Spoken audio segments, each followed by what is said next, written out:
Good morning all of you. स्वागत है आपका मेरे YouTube channel singing star classes में। मैं हूं आपकी एजुकेटर ममता उपाध्याय। दोस्तों, हम अपने इस वीडियो में पाश्चात्य विचारक मैक्स वेबर को देखेंगे, जो कि आपकी आगामी परीक्षा में जैसे यूपी पीजीटी, जीआरसी, जीडीसी में बहुत ही हेल्पफुल होगा। चलिए दोस्तों, देर न करते हुए हम अपने वीडियो को स्टार्ट करते हैं।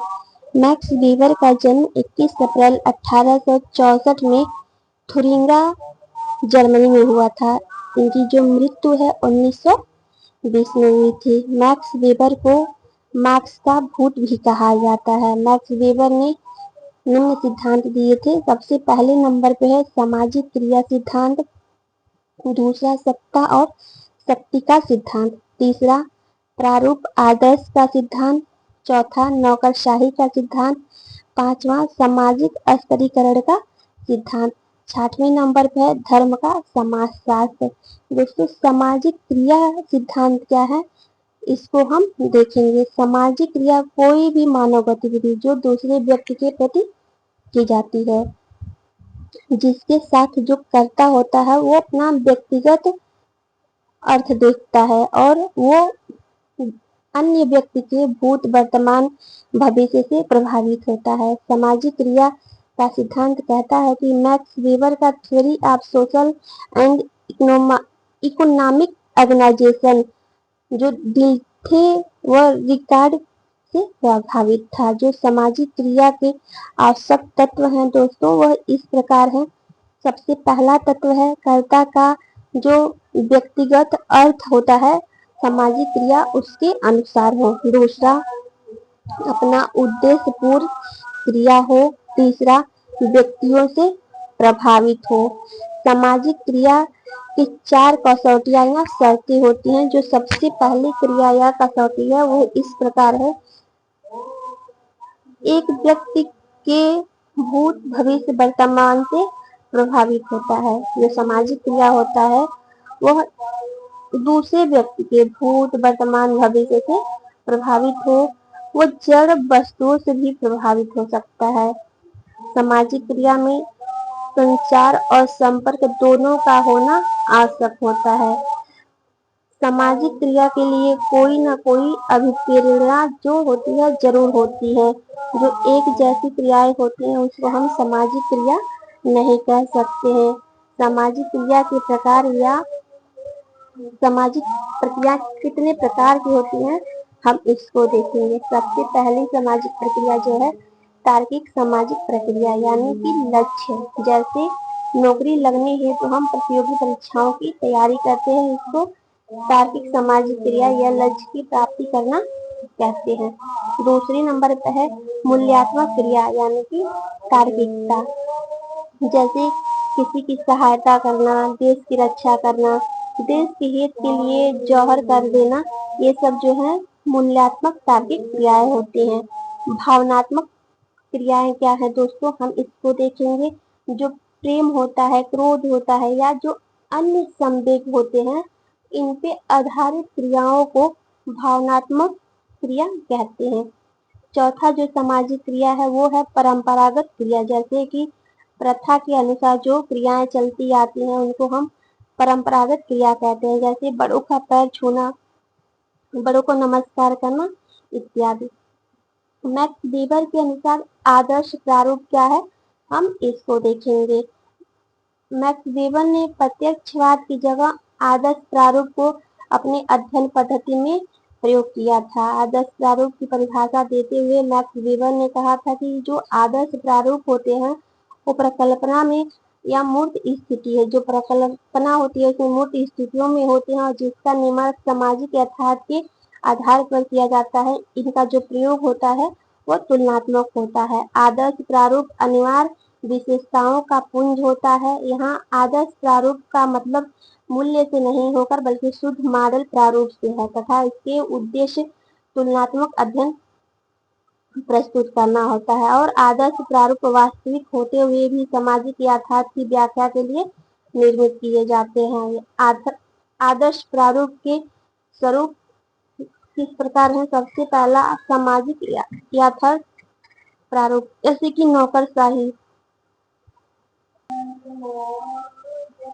दूसरा, विशिष्ट ऐतिहासिक प्रारूप यानी कि पूंजीवाद के उदय। तीसरा, विवेकपूर्ण व्यवहार से संबंधित प्रारूप यानी कि आर्थिक गतिविधियों के क्षेत्र में जो अपने विवेक के अनुसार व्यवहार किया जाता है उसको हम विवेकपूर्ण व्यवहार से संबंधित प्रारूप करते हैं।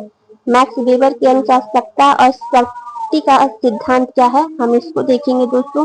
सामाजिक संबंध में जब कोई व्यक्ति दूसरे के प्रतिरोध के बावजूद अपनी इच्छाओं को पूरा करवा लेता है, यानी कि जो सामाजिक संबंध होते हैं इनमें दूसरा व्यक्ति विरोध कर रहा है उसके बाद भी कोई अपनी इच्छाओं को पूरा करवा लेता है तो हम उसे शक्ति का सिद्धांत कहते हैं या शक्ति कहते हैं। शक्ति के जो सिद्धांत हैं वो दो प्रकार के होते हैं, पहला वैध शक्ति और अवैध शक्ति।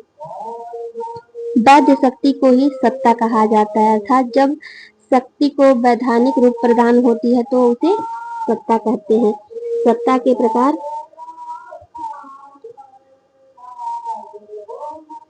तर्क विधिक सत्ता, परंपरागत कृत सत्ता, करिश्माई सत्ता।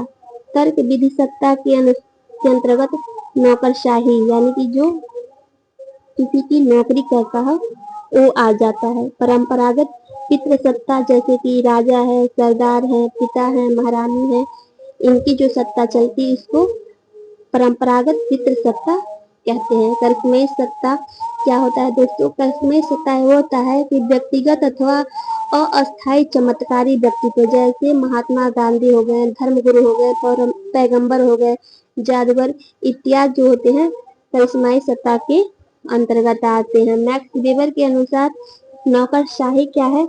नौकरशाही का सर्वप्रथम प्रयोग युक्ति संगत सिद्धांत पर आधारित है और आधुनिक समाज की कार्य प्रणालियां और सत्ता संरचना समझना वह तार्किक विधि सत्ता के आदर्श प्रारूप के रूप में नौकरशाही को मैक्स वेबर ने प्रस्तुत किया। नौकरशाही को परिभाषित करते हुए मैक्स वेबर कहते हैं किसी भी प्रतिष्ठान को जब कोई कार्यालय जैसे कि अधिकारी गण चलाते हैं तो उसे व्यवसाय को नौकरशाही कहते हैं।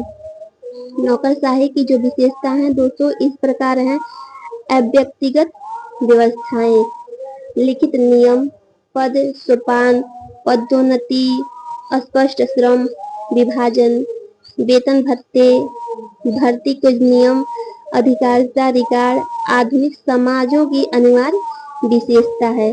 सामाजिक अस्थिकरण का जो सिद्धांत है वो 3 भागों में बटा हुआ है। सबसे पहला वर्ग, दूसरा परिस्थिति और तीसरी शक्ति। सामाजिक अस्थिरीकरण का त्रिस्तरीय सिद्धांत को सामाजिक अस्थिरीकरण का शक्ति, परिस्थिति या समूह सिद्धांत भी कहते हैं। सामाजिक अस्थिरीकरण के शक्ति के सिद्धांत को 3 भागों में बांटा गया है, पहला आर्थिक, दूसरा राजनीतिक तथा तीसरा सामाजिक शक्ति। सामाजिक शक्ति के अंतर्गत जो है वर्ग को निर्धारित किया गया है जिसमें 3 वर्ग आते हैं। सबसे पहला संपत्ति वर्ग, दूसरा उपलब्धि वर्ग और तीसरा मध्य वर्ग। वर्ग निर्धारण के जो आधार होते हैं वो निम्न प्रकार के होते हैं। सबसे पहला जो आधार है वो जीवन स्तर होता है, दूसरा आर्थिक स्थितियां होती हैं या तीसरा होता है बाजार दर्शन। मैक्स वेबर के जो शोधकार हैं दोस्तों वो इस प्रकार हैं। सबसे पहला history of commercial society in middle east 1889, दूसरा मध्यकाल में व्यापारिक संघों का इतिहास।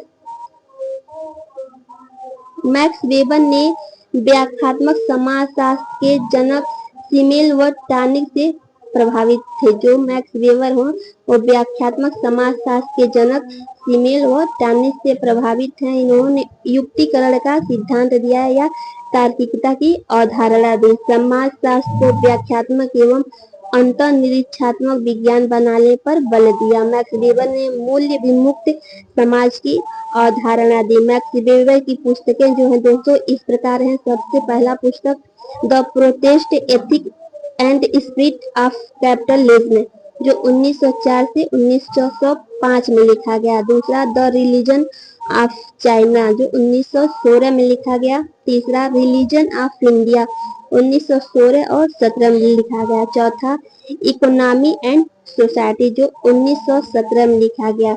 The city 1922।